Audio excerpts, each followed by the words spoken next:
Welcome to the Lead Your Wife podcast, where if you're thinking, I don't even know what that means, then you're in good company, because for decades, I did not know what that meant. And it wasn't until I started understanding these concepts of leading your wife that everything in my marriage turned around. And today, we're going to talk about leading your wife sexually. You are the CSO, the Chief Sexual Officer, inside your marriage. Now, what do I mean by lead her sexually? Well, let me break it down for you. So I want you to think about all of human history, and I want you to think about ballroom dancing. Like, it's the man who leads. And if you think about ballroom dancing, it is a very dignified, very almost prudish imitation of the sex act, but done vertically, not horizontally. Now, what do I mean by that? Well, if you study it, what you're going to see is that A, the man is leading, B, the man is pursuing, C, the woman comes closer and moves further away. So there's this push-pull dynamic inside the relationship. Now, this is at the root of everything inside your marriage. And a lot of times, guys get in our coaching program and they win their wife back pretty quickly, even from some horrible situations and massive divorce facing them, staring down the barrel of a devastating divorce. And within 4, 5, 6 weeks, they win their wife back. And they think that everything is just going to be perfect, and she's going to continue in this course with him where all she does is move towards him. But what they don't understand is that it is in her nature to move away. And the reason it's in her nature to move away is I need to make sure that I am still the object of his desire. I need to make sure that my heart is still being courted, that it is still being won. And so she's going to have these push and pull cycles. And as she has these push and pull cycles, if you step into those cycles, or as an elite level husband, you find ways of taking a step back when she takes a step back, but in so doing, make it irresistible for her to step towards you. Well, now you're starting to master these cycles, and you're starting to master this sexual polarity between the man and the woman. If you look at, and you probably don't, I do, I look at it as continuing education credit, but if you watch hundreds of chick flicks, what you're going to see is that push-pull dynamic. Either she pulls away and he takes a step closer to her, or he pulls away and she takes a step closer to him. But what you've got to understand is that when she pulls away, she is not leading. You are actually still leading by deciding whether you're going to take a step towards her or you're going to take a step away. Now, a lot of times guys get this wrong, and they think when she takes a step away, then she's leading and he's following, and the minute he adopts that mindset, the game isn't fun anymore. The sexual polarity is gone. There's no sexual tension, and the romance and the excitement and the hormones and the neurotransmitters that were triggering all of these great feelings in her body are gone. And this is something that I talk about all the time. The exact same action can be interpreted in different ways. So if she pulls away and you take a step towards her, but what is in your heart, mind, and soul is, oh my goodness, no, I must follow, then it's not fun anymore, and it's over. If she takes a step away and you pull back with this feeling, these vibes being emanated from your body, like, okay, forget you. If you're going to pull away, I'm not a cuck, I'm not a simp, I'm not an incel. You know what? Bye, Felicia. All of this nonsense I see in the comments in my social media ads. Well, you're just a monster or a mama's boy, and the game is over, and it's not fun anymore. What you need to do is you need to keep the tension high in the game. Let her pull away, and then decide in that moment, are you going to pursue with an attitude in your heart that, all right, if that's the game you want to play, let's see how long you're able to pull away before you're irresistibly attracted back because of who I am, how I show up, and what I say and do, and I'm actually comfortable taking steps towards you to show you those behaviors and that inner man being expressed on the outside of my body. Now the game is fun. Now the sexual polarity and the sexual tension is fun. Now the chemicals and the hormones inside of her body are going in the right direction. And so as a man, what you've got to understand is that this dynamic is happening in every room of the house, and it's happening outside the house. It's happening at the PTA meeting. It's happening at the grocery store. It's happening in the family room, and it is absolutely happening in the bedroom. And so oftentimes what will happen is the man, and if you're listening to this podcast and you're paying attention, you are the chief initiating officer. You're making sure that the sexual relationship continues. You are initiating regardless of whether she is maybe lukewarm or hot or even cold. You're making sure that you are not devolving into brother and sister in every room of the house and behind closed doors. And as you're initiating, sometimes when you initiate, she is going to come running towards you. And sometimes when you initiate, she is going to pull away. And what you've got to do is understand as a man, how do you get those vibes to come out of your body where when she pulls away, you accept it graciously in a way that attracts her to want to change her mind, roll over, and attack you in a good way. Or how to pull away in a way that says, I love you and respect you, and if that's where you are in this moment, then I'm happy just to be here with you in the same room.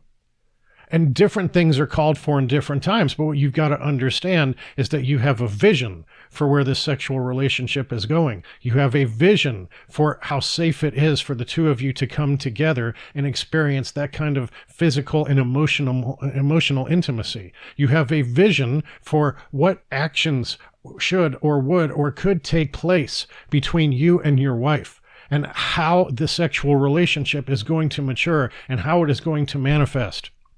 And here's the thing, unless you're like, I've had 20,000 conversations with men, and so I can say this with deep clarity and experience. Very, very, very few women are just down for everything all the time. And if they are, chances are she's had one or more physical affairs against you.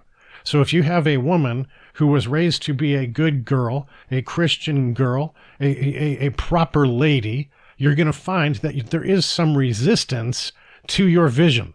And how you handle that resistance to your vision completely changes and colors the entire dynamic of your marriage and how it's going to play out in the future.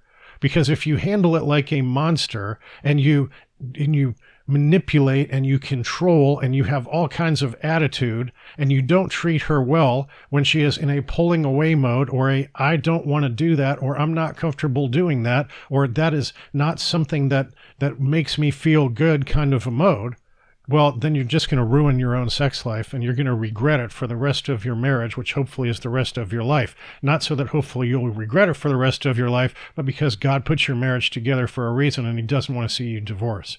And so if you have not done that yet, then I'm encouraging you to not do it by handling the pullback and the rejection correctly. So you move slowly, man, and you make headway in the emotional domain before you try to make headway in the physical domain. And it's almost like making deposits in the sexual bank account, that you make progress in the emotional side of the marriage, where she feels more bonded and more attracted and more attached and more in love and feels safer and feels like she can trust you more. And then you make or attempt to make a tiny withdrawal in the physical domain of the relationship. And when you do that, you're more than likely to find that you don't get bounced for insufficient funds. She's actually willing to at least try it. And even if it's not comfortable for her, many times it's going to turn her on, that it's not comfortable for her, that you're taking her to a new place, a place where she's never been before. And it's a little bit scary, but it's also giving her some excitement and it's giving her some novelty. And it's with a man who she trusts implicitly and who she knows that if she ends up not liking it and she says stop, that you're going to listen and you're going to respect her wishes.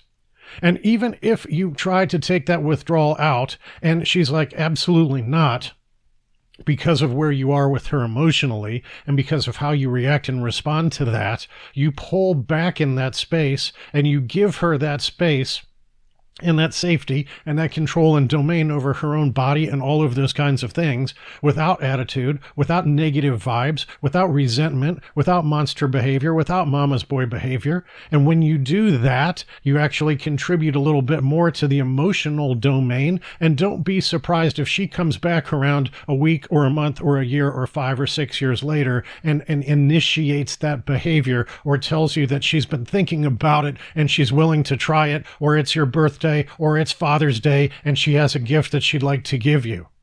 And so what you've got to understand is that in the sexual dynamic of the relationship, yes, it is okay to have an agenda. Yes, it is okay to have a vision. No, it is not okay to leave it stagnant, where it just becomes this obligatory rubber back for a little while, missionary for a minute, on top for a minute, finish it, and you're done 7 minutes later, and there's no cuddling, and there's nothing other than the physical release that was necessary. Like, that's going to lead your marriage to a very dark place, brother.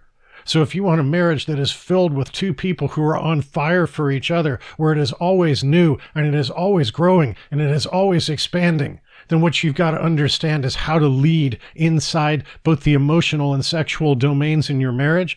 And to do that, what I'm going to tell you is that it's impossible unless you are an ascended king. It's impossible unless you have a frame of certainty around your emotional well-being and your ability to generate joy and bliss on command, and your ability to squelch and shut down negative feelings or hurt or resentment or embarrassment or humiliation or feelings of emasculation. Man, when you get to a point where she can no longer cause negative feelings and emotions inside you, then you will be able to lead your marriage to sexual heights you never thought possible, because no matter what she says or what she does, she gets treated like a queen. She gets treated like she's loved and heard and held and seen and accepted and cherished and nurtured and nourished. And what that's going to do, man, is it's just going to incentivize her to want to give you everything she can give you to try to return the happiness that you're providing for her. But if you're not that ascended man, you can't do it. So the first thing you got to do to lead your wife, brother, is you got to lead yourself. You got to lead yourself to that man. And then you've got to lead yourself to a man who can express all of this with his words and actions and his body backing it up and being congruent. And if that's the man you long to be, if that's the man you need to be, if that's the man you must become, then I encourage you to start learning how to become that man by visiting www.realmanrevolution.com, www.realmanrevolution.com. And what you'll find is what so many men who go through our programs find is that one day she's barely alive sexually, and 6, 8, 10, 12 weeks later, 6 months later, a year later, he doesn't even recognize the woman who she's become, because she tells him, I'm so sorry that I couldn't be that for you before. It's just that, and I don't want to hurt your feelings, you are not man enough to get me there emotionally. And I can only go as far with you as far as being vulnerable and naked and exposed and spread wide open for you physically, as I'm able to feel safe doing so emotionally. And it wasn't until you became that man who could make me feel that safe emotionally, where there was no daylight between our heart connection, where I could trust you to tell you my innermost fears and desires and secrets and self-loathing thoughts, and how I didn't think I was enough, and how I was ashamed and embarrassed about who I was in so many different ways, and that you were able to meet me there and lift me into the light where I felt like I was enough and loved and safe with you, that I was able to become this for you behind closed doors. But you want to know something? Once they get behind closed doors and become that, they love it, man. And they thank you for leading them there, because God wired up their body to want it as much as you do, to enjoy it as much as you do. It's just that she wasn't able to get there with you. So get her there with you, brother. Start at www.realmanrevolution.com, and I'll see you on the other side.